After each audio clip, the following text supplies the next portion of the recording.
You've tried this. You had the facts, you had the links, the screenshots, maybe a video. You laid it all out calmly, clearly. And the person in front of you heard every word. You could tell they just didn't move, not an inch.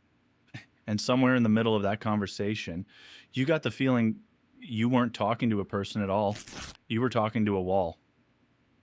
If that person was someone who supports Trump, someone whose loyalty hasn't shifted through any scandal, any verdict, any direct quote, this video isn't here to tell you who's right. It's here to show you what's actually happening inside that person and what you'll probably recognize about yourself by the end. So let's start with the most common mistake. When we see someone ignore evidence, the first instinct is to decide they're not very smart or that they've been deceived. It's a comfortable explanation because it keeps the distance. We're on one side, they're on the other, and the gap is just about intelligence. It lets us stop looking deeper. But the psychology doesn't back that up. The most committed supporters, the ones nothing shakes, score exceptionally high on one specific personality trait. Not impulsiveness, not chaos, conscientiousness. These are people with strong self-discipline, stable routines, a deep sense of duty, a real aversion to uncertainty. They wake up at the same time, they keep their word, they finish what they start. On measures of organization and responsibility, they outperform most people. That changes everything because we're not looking at someone who lacks the tools to think. We're looking at someone whose brain is running a different logic, the logic of group survival, and that logic, understood from the inside, is completely coherent. Here's how it works. At some point, usually gradually, over years, a certain group of people develops the sense that their world is shrinking. Not necessarily economically, culturally. The feeling that what used to be normal is no longer central. That the values they grew up with are becoming marginal. That their group, cultural, ethnic, religious, is losing a status that once felt natural. Psychologists call this relative deprivation, not poverty, loss of place, and that kind of threat is one the brain takes very seriously. Into that space comes a figure who names the pain out loud, who says, "You're not imagining it, your world really is changing, and I'm the one who will stop it."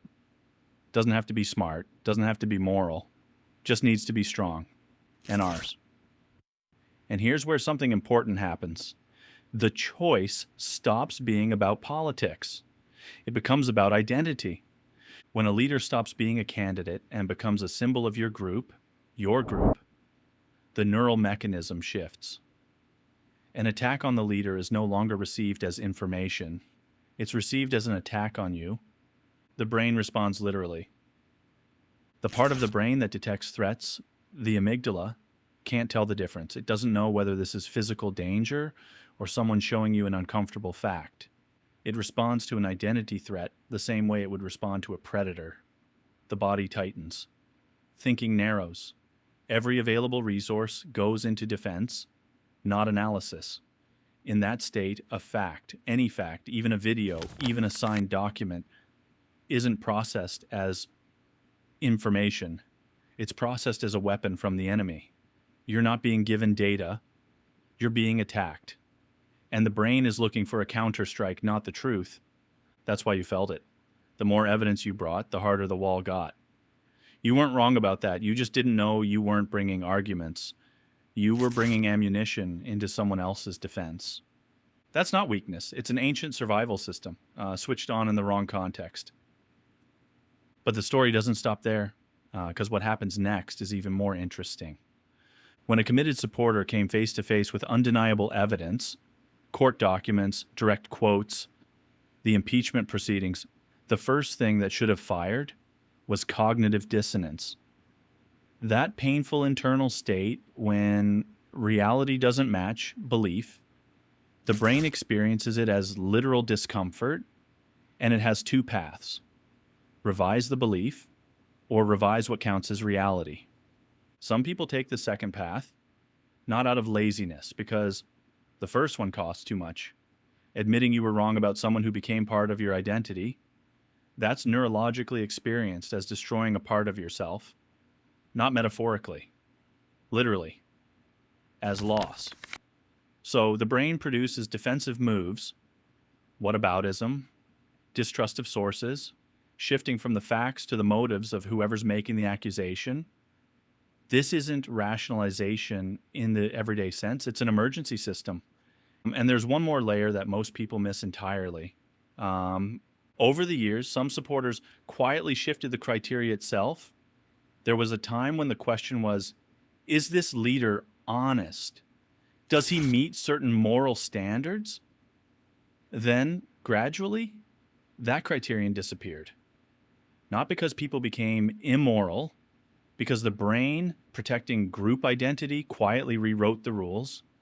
What matters now isn't honesty. It's strength, not character, right? But the ability to take the hits for us.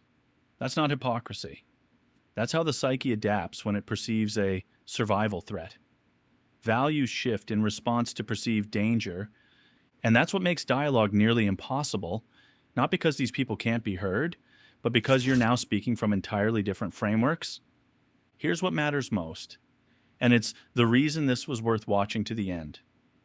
The mechanism we just described, identity threat, defensive activation, facts landing as weapons, doesn't belong only to Trump supporters. It belongs to the human brain. To yours too. Next time you run into information that challenges something important to you, something your identity is tied to, your views, your community, choices you've made and stood behind, watch what happens inside.